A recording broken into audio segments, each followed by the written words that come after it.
देखिए ये क्वेश्चन नवंबर 2020 में आया हुआ था। क्वेश्चन है तैत्तिरीय उपनिषद के अनुसार अन्न किस व्याहृति से संबंधित है। ये क्वेश्चन आया हुआ है, ठीक है, किससे है, मह से संबंधित है।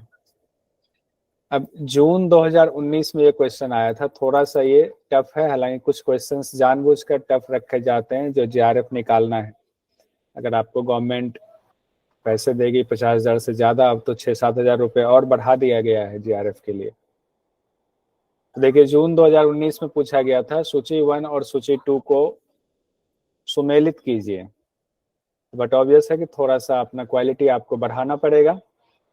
श्रद्धा, रित, सत्य और मह सूची 1 में है, सूची 2 में है पुच्छ, सिर, दाया पंख, बाया पंख।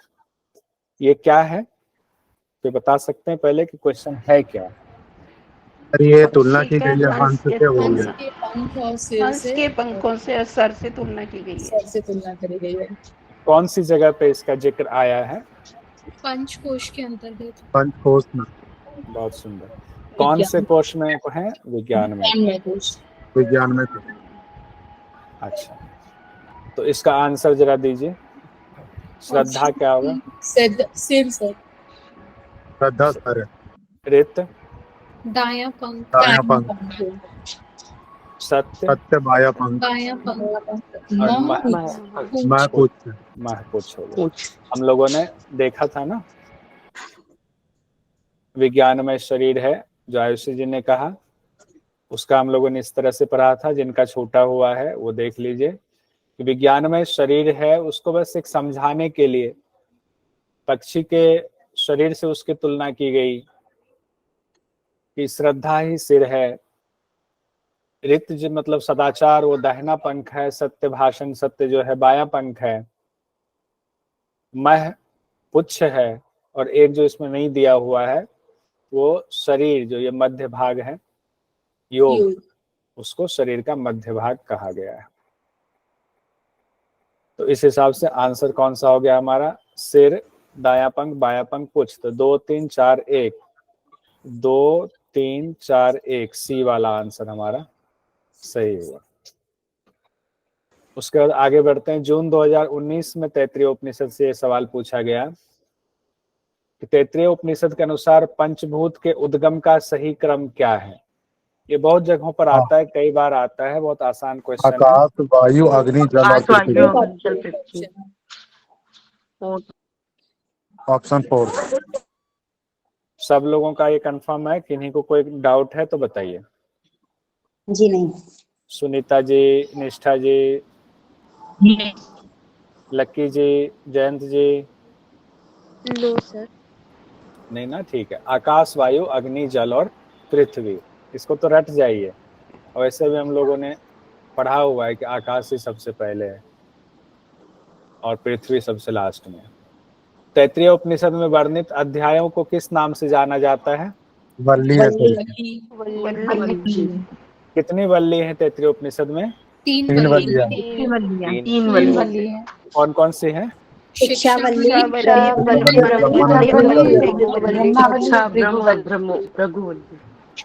सोनू जी एक बार बता दीजिए। शिक्षावल्ली, ब्रह्मवल्ली और भृगु। निम्न में से कौन सी वल्ली तैत्तिरीय उपनिषद में सम्मिलित नहीं है? कृष्णवल्ली। पंचकोश की अवधारणा निम्नलिखित में से किस उपनिषद से संबंधित है? ये आ सकता है तैत्तिरीय उपनिषद। किस लोक से सभी लोक प्रकाशित होते हैं? ये मैंने क्वेश्चन इसमें आंसर लिख दिया हुआ है, कोई जरूरत नहीं। महलोक से सभी लोग प्रकाशित होते हैं। तैत्तिरीय उपनिषद के मुताबिक महलोक की उपासना के रहस्य को सबसे पहले किसने जाना? महाचमश ऋषि के पुत्र। महाचमश ऋषि के पुत्र ने जाना। अब ऐसे ही सिंगल क्वेश्चन हम लोग देख लेते हैं। इसमें सब में आंसर लिखा हुआ है। ऐसे 5 शरीर की चर्चा तैत्तिरीय उपनिषद के किस वल्ली में है? पंच या इसको आनंद वल्ली भी कहते हैं। फटाफट कर लेते हैं, बस रिवीजन के लिए। आप लोगों ने सब पढ़ा हुआ है, दिक्कत नहीं होगी। भारवी वारुणी जो विद्या है किस वल्ली से संबंधित है? भृगुवल्ली। भार्गवी वारुणी विद्या। भृगुवल्ली के पहले 6 अनुवाक को किस नाम से संबोधित किया गया है? हाँ, ये देख के भी पढ़ सकते हैं और इससे क्या होगा कि आपको याद भी हो जाएगा। भृगु ऋषि के पिता का नाम क्या था? वरुण ऋषि। भृगु ऋषि ने सबसे पहले ब्रह्म किसे मान लिया था? अन्न को। वो जैसे जैसे अन्नमय कोश, फिर जो जैसे जैसे कोश बढ़ता गया वैसे जैसे उनको ज्ञान होता गया, और सबसे लास्ट में उसको आनंदमय कोश का जब ज्ञान हुआ तब उनको ब्रह्म का ज्ञान हुआ था। उससे पहले तक वो हर बार एक कोश को जानते थे, उन्हें ब्रह्म मान करके फिर पिता के पास जाते थे कि हमें तो ज्ञान हो गया है। अथर्ववेद के मंत्रों को किन 2 ऋषियों ने साक्षात किया? तैत्तिरीय उपनिषद में जिक्र है। अंगिरा और अथर्वा ऋषि ने। वेद के मंत्र या छंद के उच्चारण में कितने नियमों का पालन करने का विधान है? 6 बोल दीजिए, लिखा है।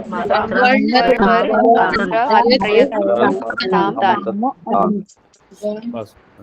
तैत्तिरीय उपनिषद में कितनी महासंहिताओं का जिक्र है? 5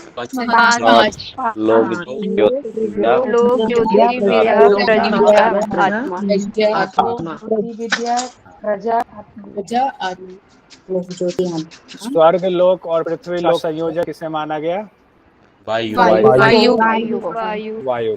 ऊपर के जबड़े और नीचे के जबड़े के मेल से किसकी उत्पत्ति होती है? वाणी की उत्पत्ति होती है। भू भुव स्व मह में से सबसे उत्तम लोक किसे माना गया है? महलोक। तैत्तिरीय उपनिषद में सर्व औषधि के नाम से किसे संबोधित किया गया है? पंच महाभूत की उत्पत्ति के क्रम में आकाश की उत्पत्ति किससे हुई है? आत्मा से।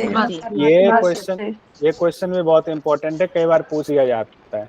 हम लोग आत्मा से लेकर के पृथ्वी तक पहुंच जाते हैं, ये नहीं पता चलता है कई बार कि आत्मा की उत्पत्ति किससे हुई है। तो आकाश उत्पत्ति किससे हुई? आत्मा से हुई। तैत्तिरीय उपनिषद में अन्न की उत्पत्ति किससे मानी गई है? औषधि। मनोमय शरीर में यजुर्वेद की तुलना पक्षी के किस अंग से की गई है? यजुर्वेद सिर से। अच्छा, इसका जो है पूरा बता दीजिए। सिर है, उसके बाद चारों वेद का इसमें है। ऋग्वेद दाहिना पंख ऋग्वेद है और बायां पंख सामवेद है और अंगिरा ऋषि लेफ्ट विंग है।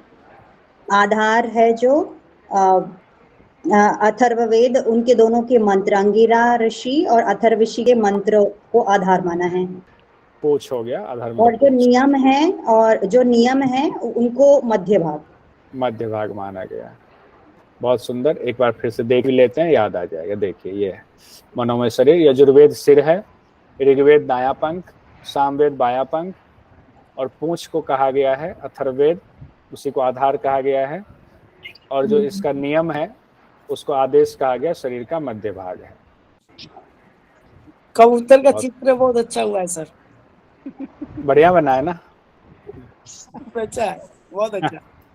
सर की ड्राइंग बहुत अच्छी है। नहीं, ड्राइंग नहीं है ये पता है। नहीं सर, वो अरे सर वो कमेंट कर रहे हैं, इसके लिए मैंने बोला। अच्छा, हमने कहा तो फिर पता चला कि मैं ही शर्मा जाऊंगा कि सच में अब सही बोलूं कि ना बोलूं।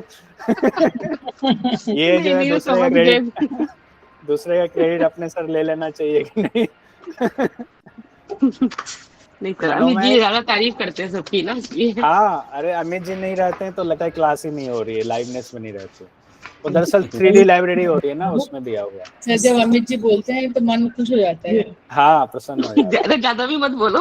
और अमित जी जो है ना, मतलब दिल के बहुत ही निश्चल हैं, बहुत निश्चल, बहुत ही सरल हृदय। मनोमय शरीर में ऋग्वेद की तुलना पक्षी के किस अंग से की गई है? मनोमय शरीर दाएं पंख से। ऋग्वेद दायां पंख, और सामवेद बायां। अथर्ववेद हो गया कुछ, और आधार। अब विज्ञान में शरीर में आते हैं, हम लोगों ने इसे पढ़ लिया है, फिर भी विज्ञान में शरीर में पक्षी का सिर कौन सा है? श्रद्धा सिर श्रद्धा श्रद्धा और सत्य भाषण ही बायां पंख है सत्य भाषण बायां पंख मध्य भाग उसका योग परमात्मा शरीर का मध्य पूछ आधार महा नाम से भी परमात्मा और आधार। ठीक है एक बार और देख लेते हैं कौन सा चल रहा था विज्ञान में कोश विज्ञान में। तो विज्ञान में हम लोग ने देखा था श्रद्धा सिर, रित जो है वो दायां पंख, सत्यभाषण बायां पंख, मह पूंछ है और योग जो है मध्य शरीर कहा गया है। आगे बढ़ते हैं। अब आनंद में शरीर में प्रिय की तुलना पक्षी के संग से की गई है तो सिर से की गई है। आनंद मोद की तुलना किससे की गई है? सर आनंदमय कोष को सब अंत में होता है और सिर भी मनुष्य का अंत में होता है, सबसे ऊंचाई में रहता है। आनंदमय कोष भी ऊंचाई में रहता है, इसी सबसे याद हो जाएगा। हाँ। पहले अन्नमय पानोमय मनोमय, विज्ञान में आनंदमय, तो आनंदमय हेड पे रहता है और हेड सिर भी ऊंचा पे रहता है, इसी हिसाब से याद हो जाए। अरे वाह बहुत सुंदर, कितना अच्छा बता दिया। उसके बाद है आनंदमय शरीर में मोद की। देखिए पहले ये अगर याद रखेंगे ना सीक्वेंस, इसका याद रखने का सबसे आसान तरीका है हर कोष का ये सीक्वेंस में याद कर लिए। ये ऐसे जैसे कि प्रिय, मोद, प्रमोद, आनंद, ऐसे याद करेंगे तो उसको सीक्वेंस बिठाइए। सिर दायां पंख, बायां पंख, पुच्छ मध्य भाग, तो आराम से याद। इसको एक बार देख लेते हैं, यहाँ फोटो में देख लेते हैं आसानी से, एक बार और रिवीजन हो जाएगा, उसके बाद आगे बढ़ते हैं। आनंदमय शरीर में हम लोग आ रहे हैं प्रिय, मोद, प्रमोद, उसके बाद ब्रह्म, आनंद ही शरीर का मध्य भाग है। तो आनंद सबसे लास्ट में है तो आनंद को सबसे लास्ट में ही रखेंगे, ठीक है। मध्य भाग वाले को पहले साइड से सारा हम लोग चुन लेंगे, फिर लास्ट में आनंद वाला, ऐसे भी कर सकते हैं अपना सेटिंग बिठाने के बाद। प्रिय सिर हो गया, मोद हो गया दाहिना पंख, प्रमोद हो गया बायां पंख, उसके बाद पूंछ पर आएंगे तो ब्रह्म ही पूंछ है और आनंद ही शरीर का मध्य भाग है। आनंदमय कोष में आनंद आता है, मध्य भाग जो है वो आनंद से ही सब जुड़ा सारा कंप्लीट हो गया है, हो गया, सब मिल गया हुआ है, तो मिल गया हुआ है ना पीडीएफ। सर आवाज बहुत कम आ रही है। पीडीएफ मिल गया हुआ है ना, नेटवर्क आवाज नहीं आ रही क्या मेरे? स्लो अभी आ रही है। आ रही है सर, आ रही है। अच्छा बीच में कट गया था? हाँ जी बीच में बहुत कम आ रही थी, स्लो आ रही थी, क्लियर नहीं था। अच्छा हो सकता है कुछ नेटवर्क का इशू हो गया होगा। ठीक है, अब हम लोग आते हैं छांदोग्य उपनिषद के कुछ सवाल कर लेते हैं। अक्टूबर 2022 में छांदोग्य उपनिषद से ये क्वेश्चन आया हुआ था, देखिए कितना बढ़िया क्वेश्चन है। छांदोग्य उपनिषद के संबंध में असत्य कथन कौन सा? असत्य कथन ध्यान रखिएगा, सत्य में हम लोग जनरली लगा देते हैं। दिया हुआ है छांदोग्य उपनिषद के संबंध में असत्य कथन, उद्गीत 3 अक्षरों वाला है, उपद्रव 4 अक्षरों वाला है, हिंकार 3 अक्षर वाला है, उद्गीत 4 अक्षर वाला है।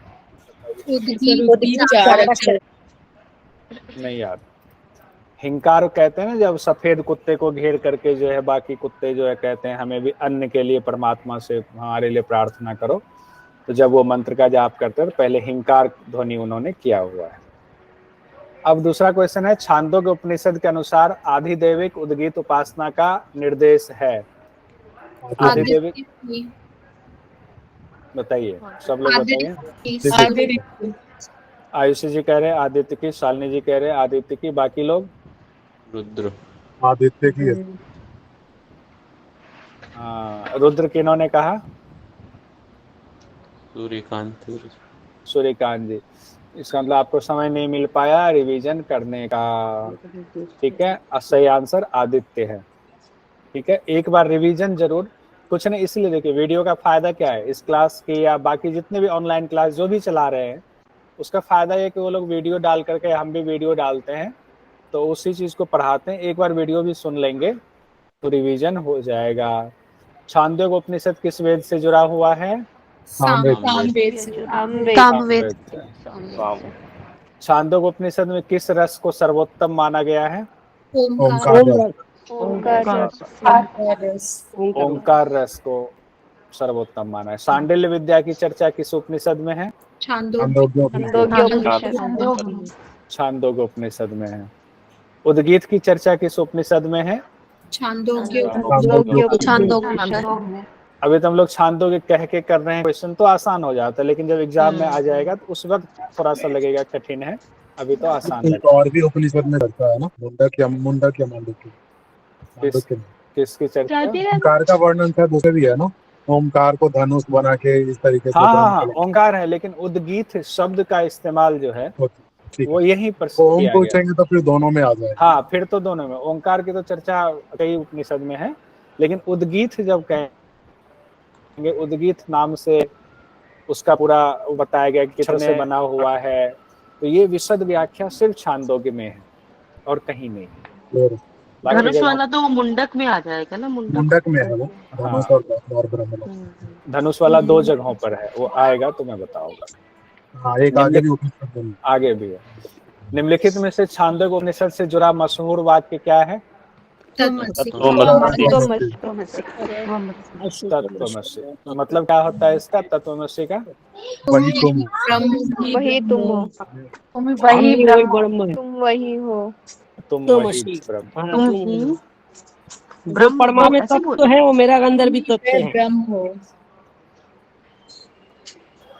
तुम वही ब्रह्म हो, तत्त्वमसि। तुम वही ब्रह्म।